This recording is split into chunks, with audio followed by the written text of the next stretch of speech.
Por que é que Hollywood insiste em transformar futuros sucessos garantidos em fracassos históricos? Claro, nem todo mundo pode ser Harry Potter, mas como filmes que tinham uma fanbase já pronta e orçamentos gigantescos falham miseravelmente? A resposta depende de cada caso. Uns tentaram copiar o que já tinha sido sucesso, outros simplesmente eram nichados demais ou caros demais, mas qualquer que seja a razão, o resultado foi o mesmo. E hoje a gente vai conversar sobre essas maçãs podres que foram chutadas pra fora de Hollywood.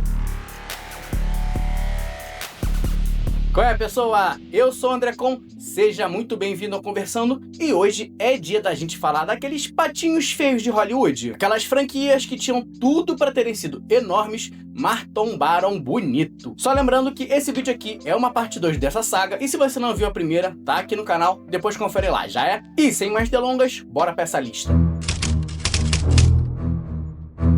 E já vamos começar com uma saga que tinha tudo para ter estabelecido uma enorme dominância nos cinemas, especialmente porque esse universo já tinha uma grande base de fãs estabelecida pelos seus livros. Eu tô falando de Eu Sou o Número 4, que foi lançado em 2011 e já tinha todo um plano formado para ser uma saga épica. O filme tentou fortemente emular muitos dos aspectos da saga dos vampiros de Crepúsculo. A gente tem um cara misterioso e bonito numa cidade pequena, o triângulo amoroso adolescente, as dinâmicas de ensino médio, as cenas sem camisas e, pasmem, até cenas do protagonista correndo pela floresta. A diferença é que Eu Sou o Número 4 era uma obra de ficção científica, e assim a gente acompanha a história do Daniel, ou o John, um alienígena que está sendo caçado por outros aliens assassinos. Ele é enviado para a Terra para se esconder porque ele é a próxima vítima, mas por algum motivo ele tem uma vontade absurda de ir para o ensino médio e fazer coisas de adolescentes terráqueos. Lá no colégio ele faz amizades, começa a namorar, e a gente aprende que ele e os outros da sua raça estão sendo caçados em uma ordem específica, de acordo com os seus números. O filme também apresenta a número 6, e no fim de tudo, a cidade é destruída e eles saem desesperadamente em busca de outros seres com número, preparando o terreno para vários outros filmes no futuro. O único problema é que a gente nunca viu esses filmes, e tem alguns motivos para isso. Primeiro, porque o filme foi lançado apenas 6 meses após o livro chegar nas lojas. Para você ter uma noção, antes mesmo do material fonte estar disponível para o público, a DreamWorks já tinha em mãos um roteiro para essa adaptação, o que gerou várias inconsistências com esse universo e uma história bem fraca. O filme não entregou nada de diferente, nada de inovador e nada de inesquecível, ficando preso a uma história bem rasa e repleta de clichês. O segundo motivo foi simplesmente esse filme não ter feito o dinheiro que a DreamWorks esperava. Ele até conseguiu fazer uma grana, mas não o suficiente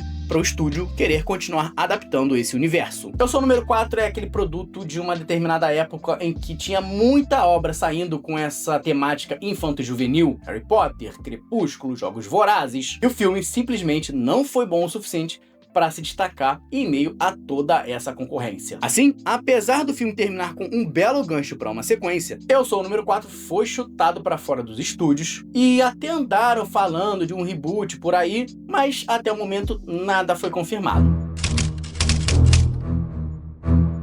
Agora, se afastando dessa vibe de lobisomem sem camisa fazendo parkour e se aproximando mais da pegada de magia com regras aleatórias, em 2010, o Nicolas Cage decidiu que queria atuar como um feiticeiro no cinema. Nessa época, o Nicolas Cage ainda era um dos grandes atores de Hollywood, começando uma decadência, mas ainda muito respeitado. Então, ele bateu lá na porta da Disney, conversou com os executivos e saiu de lá com um contrato para fazer O Aprendiz de Feiticeiro, um novo universo mágico que pretendia se lançar como uma nova grande franquia nos cinemas com 3 filmes iniciais. Esse filme aqui foi levemente baseado naquele outro filme de animação da Disney, que tem o Mickey, em que ele é um aprendiz de mago, aquele com as vassouras dançantes, sabe? Pois é daqui que veio o conceito original desse filme. A história é sobre o Dave, um moleque comum de 20 anos e que, embora ele não saiba ainda, é herdeiro do mago Merlin. Então, ele vira aprendiz do feiticeiro Baltazar, e juntos eles devem impedir a feiticeira do mal Morgana de dominar o universo e escravizar a humanidade. E, bem, se você acha que essa premissa é um tanto quanto genérica e clichê, fica tranquilo porque você não tá sozinho nessa. Com um orçamento de 150 milhões de dólares, a Disney botou bastante fé nesse projeto, só que o lançamento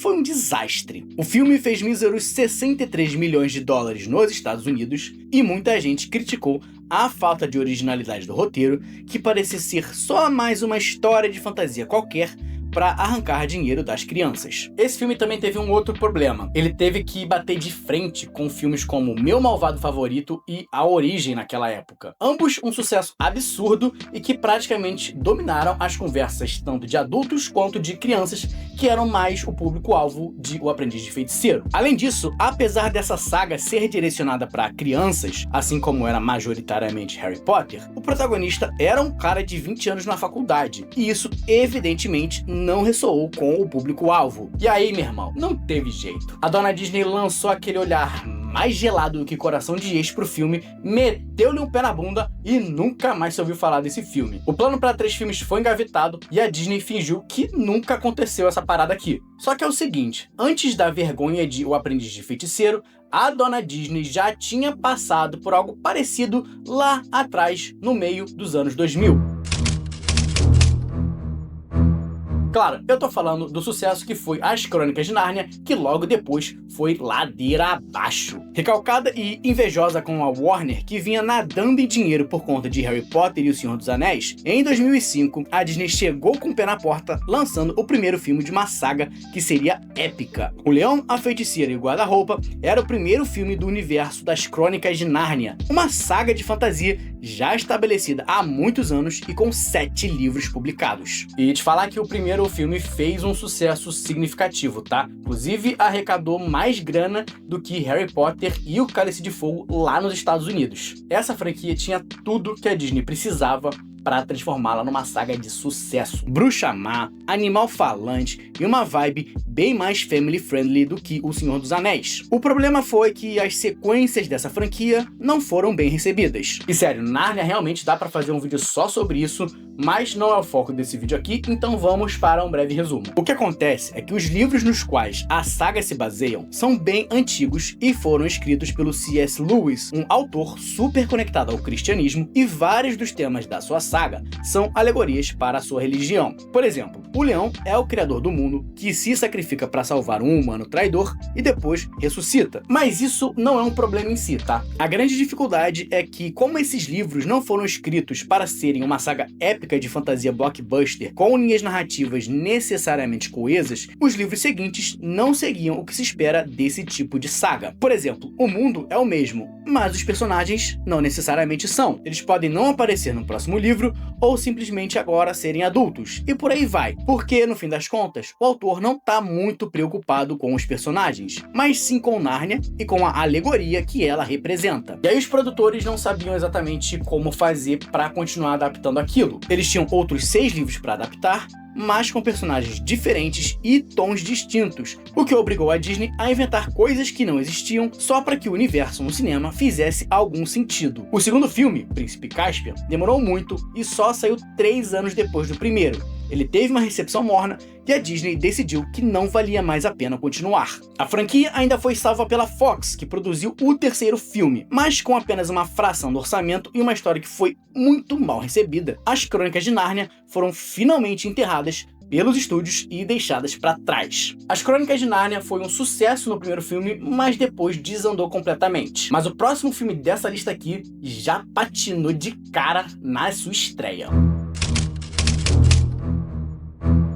Você pode até não se lembrar, mas antigamente existia uma mística de que filmes baseados em jogos estavam fadados ao fracasso. E a Blizzard veio para acabar com essa lenda urbana em 2016. O único problema é que o que ela fez foi acabar confirmando a maldição. Isso porque, nesse ano, ela lançou nos cinemas Warcraft, o primeiro encontro de 2 mundos, um filme baseado nos jogos de estratégia da empresa que explodiram lá nos anos 90 e nos anos 2000. Cara, como eu joguei Warcraft quando eu era criança. Os 2 primeiros, porque depois o meu PC já não rodava, porque o meu PC era de pobre. Aí meu pai falou que era pra eu estudar, eu estudei e continuei pobre. Valeu, pai. Warcraft era um jogo de estratégia que colocava orcs e humanos numa guerra constante. E um filme pra adaptar essa saga foi anunciado em 2006. A história iria contar o primeiro encontro entre orcs e humanos. Essa era a grande aposta da Blizzard pra ter uma saga épica nos cinemas que começaria com uma trilogia e se expandiria para mais filmes no futuro. Porém, o filme levou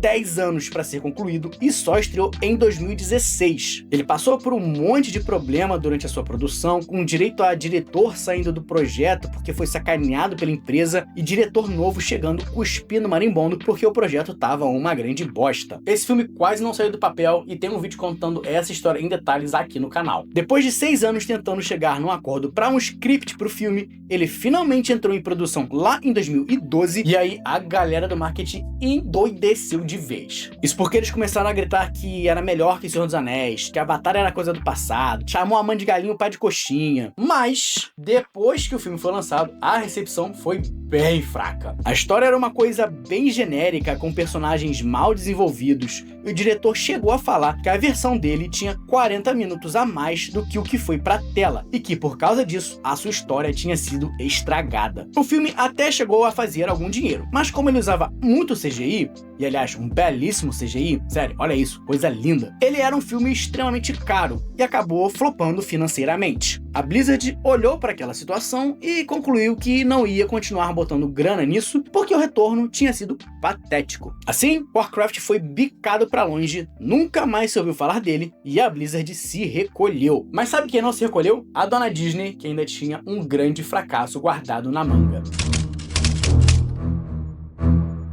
Sabe aquele teu amigo que faz cagada atrás de cagada e aí você chega nele, dá um toque, fala pra ele mudar, ele fala que entendeu e no dia seguinte faz a mesma cagada? Pois é, essa é a história da Disney no começo dos anos 2000, porque mesmo depois do fracasso de O Aprendiz de Feiticeiro e da confusão com Nárnia, o estúdio ainda tinha uma carta armadilha preparada para se auto-sabotar mais uma vez. No ano de 2012, John Carter, Entre Dois Mundos, foi lançado com a intenção de estabelecer uma trilogia de ficção científica que se expandiria depois com outros filmes. A história era sobre um veterano de guerra que misteriosamente acorda na superfície de Marte. Lá, ele desenvolve força sobre-humana e habilidades de salto incríveis, e acaba absorvido para dentro de uma guerra civil no planeta que força ele a tomar um partido na pancadaria. A primeira grande dificuldade desse filme aconteceu logo após o fim das filmagens. A Disney não ficou satisfeita com o que viu e mandou refilmar uma grande extensão do filme,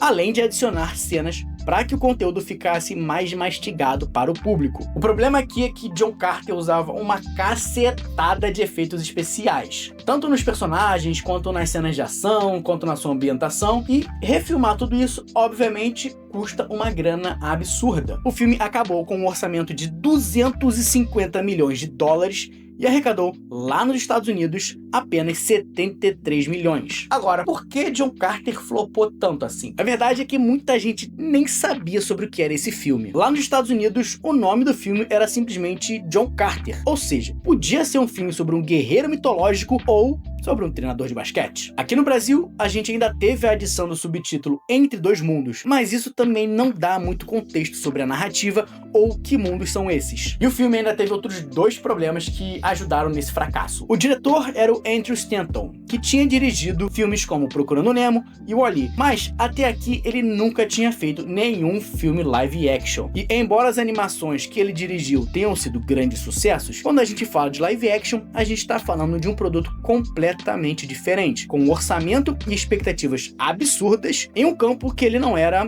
especialista. Além disso, ficou faltando uma cara conhecida para chamar o público. O papel principal ficou com Taylor Kitsch, mais conhecida por ser o Gambit do X-Men da Fox. O script cumpriu seu papel de blockbuster divertido, mas que é facilmente esquecido. Porém, com o custo absurdo desse filme e com o plano para estabelecer uma grande franquia, esse filme não podia ter sido simplesmente ok, divertido, porém esquecível. E aí, meu irmão, quando você junta um orçamento absurdo, um marketing terrível a ponto da gente não entender nem sobre o que era esse filme pelo seu título, uma história esquecível e uma cara pouco conhecida no pôster, não tem pra onde correr. O filme foi um grande fracasso e os planos pra trilogia foram cancelados. Antes de você ir, deixa aí nos comentários se você gostaria de ver um vídeo mais aprofundado sobre o que deu errado com alguma dessas franquias que eu falei aqui nesse vídeo, ou qualquer outra coisa também, tá? Eu posso falar de Jumper, A Bússola de Ouro, enfim, sugiram aí se vocês gostariam de ver coisas baseadas nesse tema, ou deixem sugestões de outros vídeos que vocês gostariam de assistir aqui no canal.